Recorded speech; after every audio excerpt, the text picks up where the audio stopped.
En commémoration de l'an 1 de Uppercut by Pastor D le 16 avril, nous avons promis démarrer une série très intéressante. Nous y voilà. Il s'agit de la guérison des blessures internes et les blessures du cœur, les blessures émotionnelles. Nous allons nous baser sur un texte biblique unique que nous développerons vers la fin de la série dans Jérémie le chapitre 8, le verset 22. N'y a-t-il point de baume en Galade? N'y a-t-il point de médecin?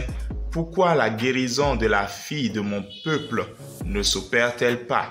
Et nous expliquerons bien sûr ce qu'est le baume de Galade et qui sont les médecins. Bonjour, bienvenue dans Uppercut by Pastor D. Aujourd'hui, nous allons aborder les blessures appelées rejet et abandon. Rejet, donc, il s'agit d'un ressenti. Donc, ça peut être justifié, vrai, réel, comme ça peut être illusoire, non justifié. Donc, c'est un ressenti, et par exemple, dans une fratrie, donc entre frères et sœurs, vous ressentez que les parents ont la préférence pour un enfant et que ce n'était pas vous. Donc, même si ce n'est pas le cas, la blessure est vraiment déjà là. Surtout pour les enfants à qui on a raconté un jour que je ne t'ai pas désiré, c'était une grossesse accidentelle, j'étais sur le banc quand je suis tombé enceinte de toi, j'ai voulu t'avorter, etc. Les personnes qui sont issues d'un tel tableau familial vivent le rejet. C'est un sentiment qu'ils ont, qu'ils ne sont pas acceptés partout où ils vont et cela les blesse profondément, davantage chaque fois qu'ils pensent vivre ce type de rejet. Aujourd'hui, en tant que jeune homme, jeune fille, père, mère, vous continuez par porter un masque fuyant, c'est-à-dire que personne ne vous rejette, mais vous vous rejetez vous-même, au point où les autres finissent effectivement par vous rejeter. Qu'elles ne croient pas avoir le droit d'exister et se demandent même parfois ce qu'elles font sur cette terre. Et elles se considèrent souvent comme nulles, sans valeur. Elles trouvent aussi beaucoup de moyens de fuite, c'est-à-dire que au lieu d'être en communauté avec les autres, elles se réfugient, ces personnes, soit dans la lecture, soit dans le sommeil, ou soit dans la drogue, l'alcool, etc. Et s'isolent vraiment des autres personnes. Elles se sentent tout le temps seules et elles prennent peu de place au point où on ne les remarque même pas. Donc quand elles doivent finalement pénétrer un groupe, elles passent presque inaperçues. Elles paniquent facilement et à la moindre chose. Et aujourd'hui, les écrans de façon générale sont devenus un problème pour de telles personnes parce que cherchant ce dans quoi ils vont se réfugier, ils développent très vite une addiction par rapport aux écrans. Donc ces personnes dans la vie sont blessées par la moindre remarque, même quand il s'agit d'une critique positive, c'est perçu déjà comme un rejet et cette blessure est ravivée, causant encore d'autres freins à leur épanouissement. L'échec leur est insupportable. Si jamais d'autres réussissent et eux échouent, ils peuvent en ce moment même penser au suicide plutôt que penser à la honte, etc., etc.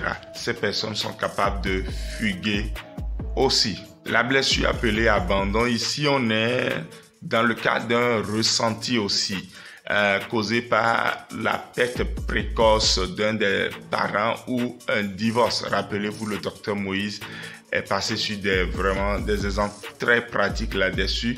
Il y a aussi le fait d'avoir été confié à quelqu'un d'autre ou carrément d'avoir été vendu, vous savez, soit placement d'enfants ou soit trafic d'êtres humains réellement. Je connais l'exemple d'une femme, par exemple, qui a été vendue littéralement de telle nationalité qu'elle était et s'est retrouvée dans tel pays par voie de mer parce qu'elle a été vendue et finalement s'est retrouvée encore dans tel autre pays où elle est en train de faire sa vie, mais elle n'avait jamais su que tout ce qu'elle avait vécu pouvait être un frein à son épanouissement dans le mariage qu'elle vit aujourd'hui dans le Seigneur avec son mari.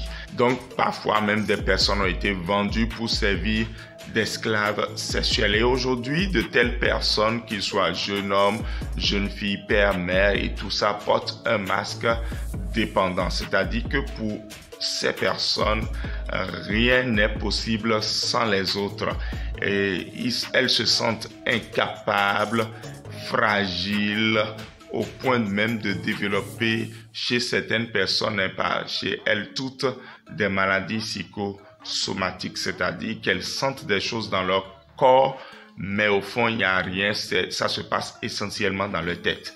Et elles recherchent tout le temps l'attention, ces personnes-là. C'est l'attitude de la personne dépendante, cherchant l'attention de tout le monde, le soutien de tout le monde, le support de son entourage à tout prix. Et si l'attention ne leur est pas donnée, elles peuvent même en tomber littéralement malades et elles ont de difficultés à fonctionner seules. Et en grandissant, elles sont tout le temps angoissé à l'idée d'être seul. Quelqu'un qui, par exemple, a souffert de la blessure d'abandon ou en souffre encore, va vouloir se précipiter pour entrer dans le mariage parce qu'en fait, le mariage apparaît pour cette personne comme une solution, un refuge pour ne pas à nouveau être abandonnée. Mais il se fait que si jamais elle fait un mauvais choix, il fait un mauvais choix et tombe dans un mariage qui ne marche pas, la blessure d'abandon va continuer par se creuser davantage. Donc cela donne des personnes très exigeantes en amour et en amitié, de façon presque possessive, à peur de ne plus être aimé et d'être abandonné à nouveau et constamment là. Cela va se traduit donc par des mariages dans lesquels on est et on n'a pas d'assurance. On voit tout le temps la rupture, la déception qui se pointe à l'horizon, même quand ça n'existe pas. Nous croyons vraiment que le Seigneur est prêt dans cette saison à guérir. Hier, lorsque j'ai fini la trahison, j'ai eu des retours. Des gens m'ont dit, « Pasteur, c'est du lourd. » Et je crois que justement le Seigneur a permis que ce soit assez hard pour que vous seul vous soyez guéris. Alors maintenant, soyez guéris au nom de Jésus. Jeune fille, tu es libérée. Jeune homme, tu es libéré. Au nom de Jésus-Christ de Nazareth. Vous ne l'oubliez pas, 16 avril, Uppercut by Pastor D à 1 an, nous allons pouvoir prier et rendre grâce à Dieu. Nous allons aussi pouvoir faire un live ce jour-là pour pouvoir être reconnaissant au Seigneur, sans oublier que cette série que nous sommes en train de démarrer va paraître bientôt aux éditions Livraison sous la forme d'un livret contenant 2 richesses exceptionnelles pour la jeune fille. Gardez le rendez-vous, que le Seigneur vous bénisse. Shalom et à la prochaine.